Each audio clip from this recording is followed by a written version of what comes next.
So you try it. You decide to change up your diet. You cut out all the delicious carbs, especially white rice. And you might lose some pounds on the scale too, but something still feels off. You realize that you have a lot less energy during the day, and hunger just seems to keep growing every passing day. Some nights you're sleeping hungry, but you kind of write it off thinking that looks like this is how fitness should look like. But your cravings continue to get worse. Your digestion now feels off. You're bloated all the time. And the scale also stops moving. And in some extreme cases, we notice that PCOS symptoms like acne or your period, they just completely go out of whack. So generally at this point, most people start questioning, is this what health should look like? Is this me really being healthy? Or am I doing something wrong? Now here's the part that no one talks about. Weight loss does not mean hormonal balance, especially for PCOS. And we need to first accept that PCOS is not an excessive fat condition. It's actually a hormonal imbalance condition. Carbs are not the enemy. So if you cut out too much of carbs, you're going to notice mood swings, energy crashes, your period going away, and just PCOS worsening its grip on your life. You know, the same diet that helped your trainer lose her belly fat is not going to help you. Because biologically, the way your hormones function and work with energy and fat is very different from how women with PCOS actually lose fat.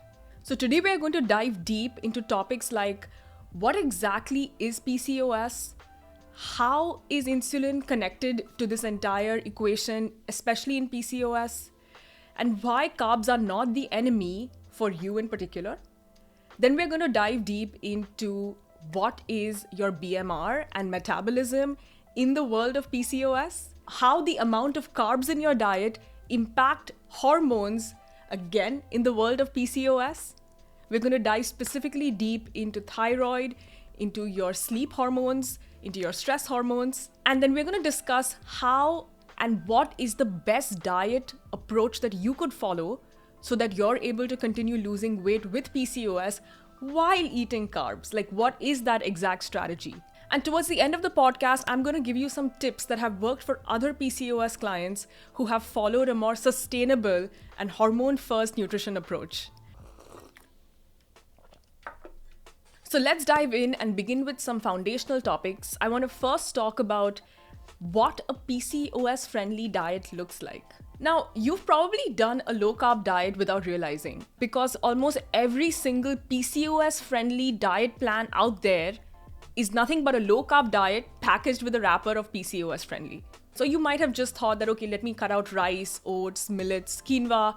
Let me focus on eating more of protein and veggies because that's going to help my body not hold on to water, and so I will lose fat faster. You might have completely given up your favorite Indian foods like poha, upma, dosa just because they are carb rich, and that probably is causing your PCOS to worsen. You might have been told that unless you eat more protein and less carbs, you're not going to lose weight. And some of this advice actually backfires in very sinister ways, because when you decide to go on a low-carb diet, you are not only cutting out satiety from your life, but you're also cutting out a lot of the healthy fibers, which actually help with your gut health. A lot of hormone-boosting foods, because when you opt for a carb source in your plate, let's say you're opting for a sweet potato, it's more than just X grams of carbohydrates. There are things that go beyond just the macro split. So for example, sweet potato contains carotenoids along with soluble fiber, but carotenoids mainly help with estrogen detoxification. So in certain types of PCOS, we notice that estrogen spikes way more. And because of that, there are a whole host of other symptoms that come about, like painful cramps during periods, excessive, like sweating at night, called as night sweats. And oftentimes, including sweet potato helps reduce some of those symptoms because it helps with getting rid of that excess estrogen hormone. Now, if you completely cut out carbs, how are you going to get those amazing benefits?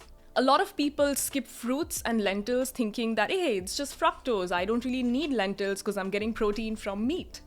Well, did you know lentils contain a whole host of micronutrients that help you with digestion and bloating, especially because women with PCOS have natural gut dysbiosis, which means that your gut health, your gut bacteria is already imbalanced because of the hormonal imbalance. And so when you cut out foods that actually help your gut, what's happening? You're further worsening the symptoms of PCOS. Oh, and the big one, avoid sugar. But did you know avoiding sugar does not automatically make you lose weight, and neither does it automatically correct your PCOS?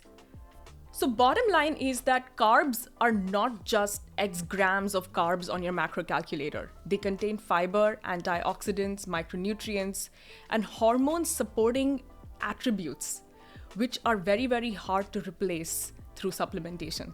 Now, some of the hormones that carbs influence are, you have leptin, which is your satisfaction hormone, ghrelin, your hunger hormone, cortisol, as you know. So PCOS is not just about insulin spikes. It's actually more about boosting hormonal balance, bringing your hormones to their natural levels so that the rest of your body functions as normally as it possibly can. But the goal of these PCOS friendly plans is not to boost your hormone health. The goal is to just help you see a drop on the scale, which is why they cut carbs. Because as you know, 1 gram of carb holds on to 4 molecules of water.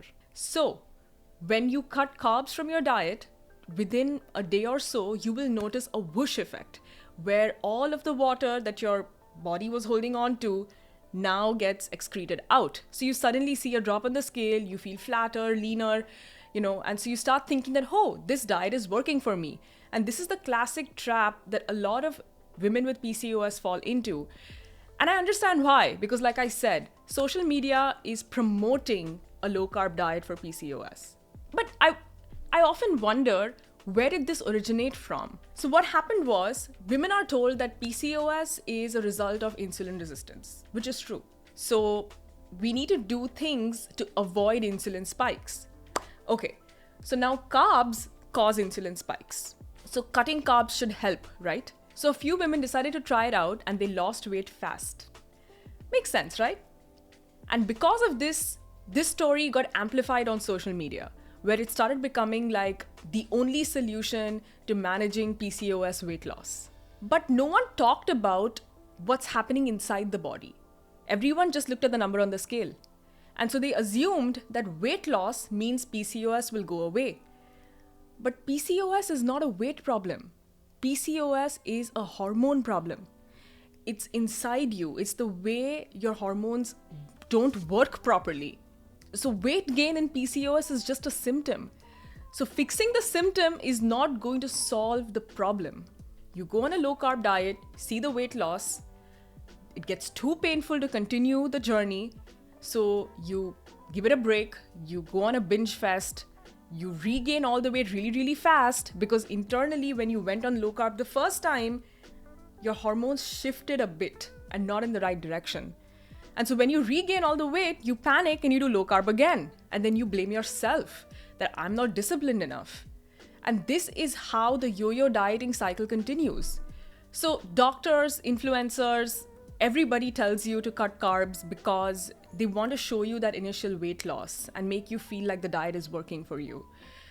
But I want to explain a little bit more about what happens inside your body at a hormonal level when you go on a low-carb diet, because that'll give you a deeper understanding of why this approach it only works short-term, and that also not very well if you have PCOS.